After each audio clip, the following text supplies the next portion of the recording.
Hey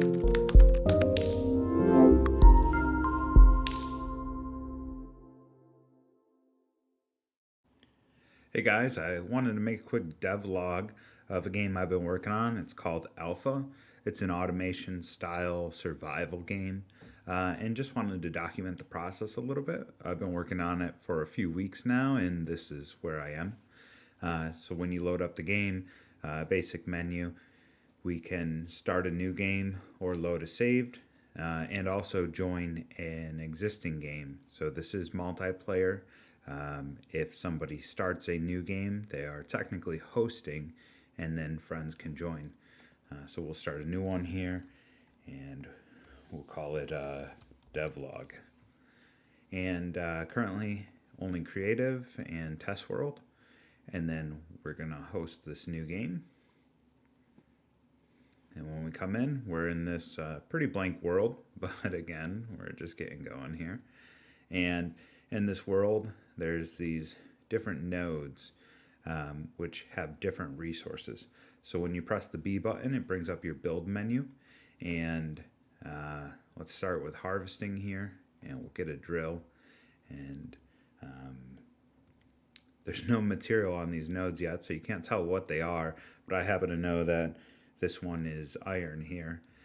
And what we can do in this game is use different things such as a conveyor belt, and then we can use a smelter, and then we can turn this iron, which let me go over here and turn on this drill, and in a minute it'll start producing iron ore. There we go, there's the first one. And then in the smelter, let's turn on the iron ingot recipe and turn on the smelter. So currently it says it's missing the required items. We can see a very introductory inventory over here. So now that it got the right items, it says it's missing electricity. So the drills currently don't require electricity, but the smelters and other manufacturing items do. So in order to do that, we have to have some sort of generator. So I'm going to come over to this node, which I happen to know is coal, and do something similar. And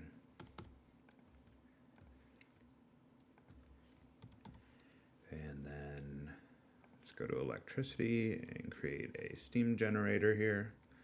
Oops, and that one's actually backwards, so if you hold the Q button, you can destroy things.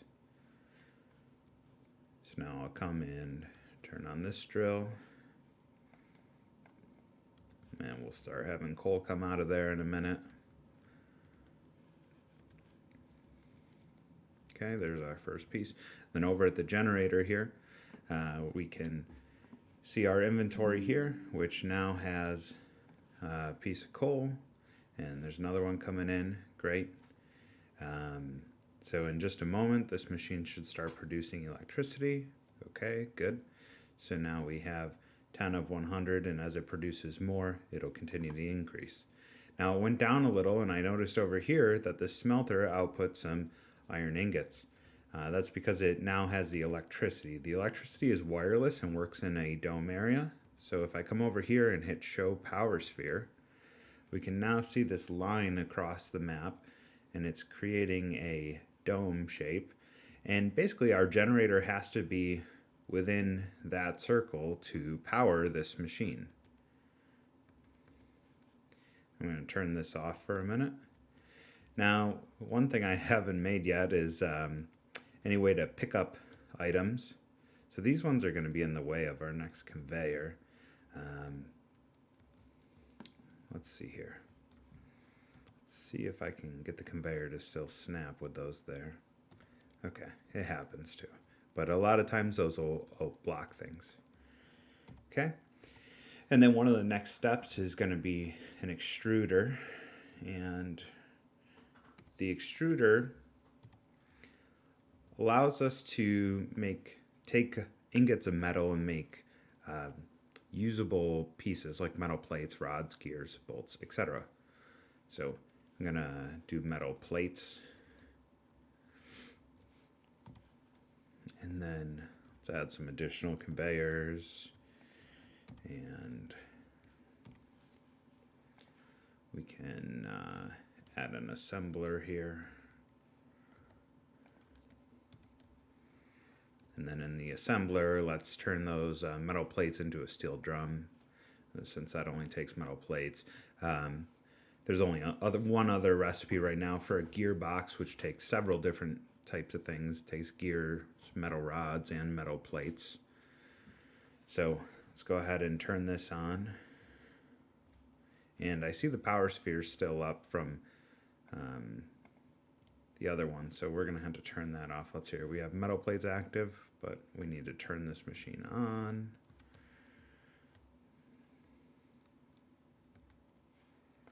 Turn off the power sphere on that one.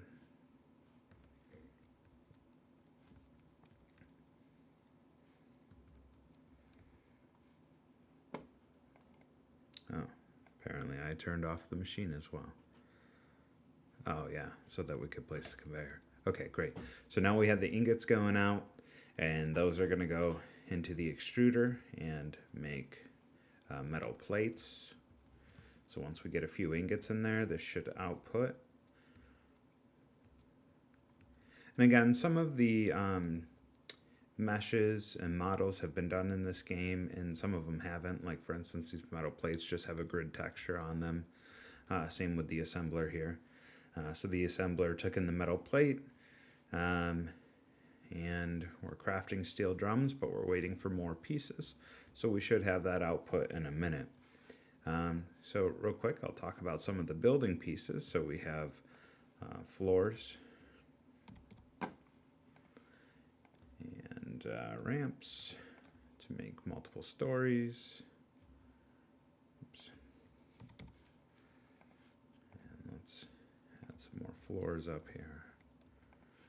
Okay. And railings.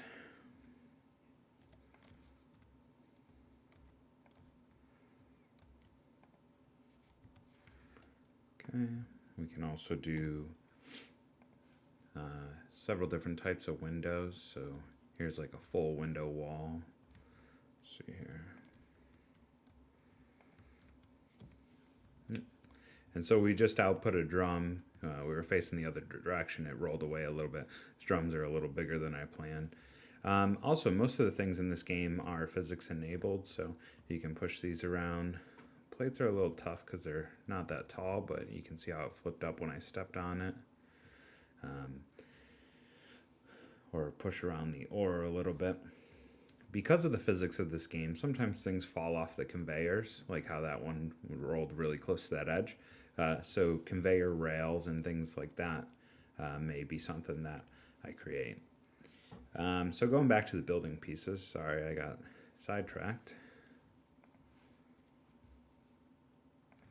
We got half walls, half window walls.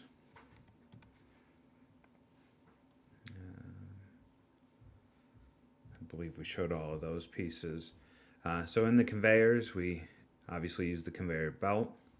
The conveyor splitter is going to divert some pieces in different directions. So on the preview, you can see the cones, which show the input and the output. And so this would work something like this. And it only outputs to the sides that have conveyors attached. Let's see here. For conveyors, we also have lifters. And so a lifter, there's going to be an input. So this conveyor will input to there. And then you can have an output. And you can rotate the direction of that output to whatever direction you need. And put a conveyor up there. So this is, oops, wrong direction. This is good if you're trying to move items from one floor to another to expand your manufacturing facility. Let's go back to conveyors. We have right and left turn conveyors. So let's see, let's put this over here. There's right turn and left turn. Okay, so that's going to help you move your items around accordingly. Under harvesting, we have a drill and a pump. We used the drill already. The pump we have to place on a water node, which it doesn't look like water, but technically this block over here is a water node. And okay. And so with this, we can output liquids to pipes. So let me take a pipe and snap it to there. And make sure this is on. Okay. So once it starts outputting, you can see it changes the color of the pipe according to the liquid in it. So water, this is blue.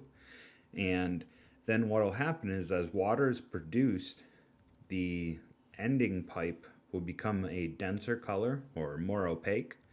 And you can start to see that happening because basically each pipe holds a certain amount of water, and as it becomes more full, it becomes more opaque.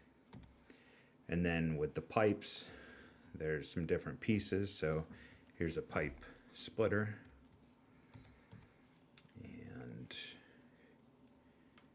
a pipe combiner is a lot like the pipe splitter, except it puts them together. Oops, let me change that.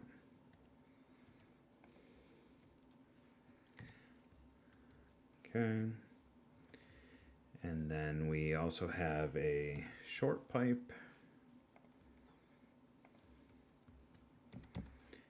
and an angle pipe for when you things don't line up perfectly, and you can rotate this to whatever angle you need to try and make your whatever you're feeding the water into line up properly. These pipes don't have to be 100% exact with the meshes. For instance, like this visually isn't a dead-on alignment. However, as long as it's in the area, it'll recognize it. And to give an example of this, so electricity, a steam generator. So the electricity or the steam generator, again, this model hasn't really been developed yet, but it takes a coal input from this direction and a water input from this direction. As long as the water pipe is right in this vicinity, it'll still work okay. It doesn't have to be an absolute snap. Let's see what else we have in here. Let's see here. So harvesting, the drill and pump. Manufacturing, we use the smelter, assembler, and extruder. Showed all the pipes, and then we had the coal and the steam generators. We also have some other types of nodes. I don't want to spend a ton of time, but there's copper, silver, and gold nodes. Those can each be turned into ingots with the smelter, and currently there's not a lot of additional things you can do with them, but those are coming in future developments. So I'm gonna quit this real quick and load a different game just to show a little bit of the potential of the factory. So like this is one I've been working on a little bit as I've been developing. And so there's some drills out there feeding into these smelters, and these smelters will start to output and they'll get split into these different extruders. We have a coal generator here. And as they come out of these extruders, they go to different places, they get split, they get brought upstairs over to the assembler over there where they can make gearboxes. And currently this just outputs a lot of the stuff to the side here, just so that we can see that everything's producing. When you do start the game up, it takes a minute for all the conveyors to fill up and that sort of thing, because everything needs to start producing to create flow. Although all the inventories inside each of the machines does save. So we'll, just to note, the conveyors do move humans as well. So over from that node there's some gold coming down and comes over to the smelter here. And you can see you can use the physics to your advantage. Like the gold output was much higher than the regular ground, so we just have a conveyor dumping that onto another conveyor which is lower on the ground. Over here is a steam generator, and kind of like I said, the water input just needs to be in the vicinity of that. It doesn't have to be a perfect snap. And again, we're trying to use the physics here. Drop down onto this conveyor. You can put walls up and things to try and block it and help it stay on the conveyor. And then over here, since we wanted to go over this hill without building a conveyor all the way around, we just use the conveyor lifter and output. Again, don't have a model done for that yet, but just for purposes, it does what it needs to do. Up over here, here's those copper ores, some silver, and then in this one you can see we got more pipes, more windows going. Kind of gives you a better feel of a more established factory. And then, so we can see we have a little pile of bolts coming out of this one here. And, so a gear just came out of that one. And we should have the metal plates soon. And also, let's go back and show the splitter real quick. So these splitters are basically taking in an item. So we can watch some of these ingots come in, and then it disperses it evenly to each of the sides where there's a conveyor belt connected. You can see there's an ingot that fell off there. Again, the physics plays into it, but building rails and walls, and I plan on having those being able to snap to conveyors will help in the future. But yeah, so I just wanted to give a quick demo and kind of show off what I've been working on. I think it's kind of cool. So anyways, thanks for watching, and I'll see you on the next one.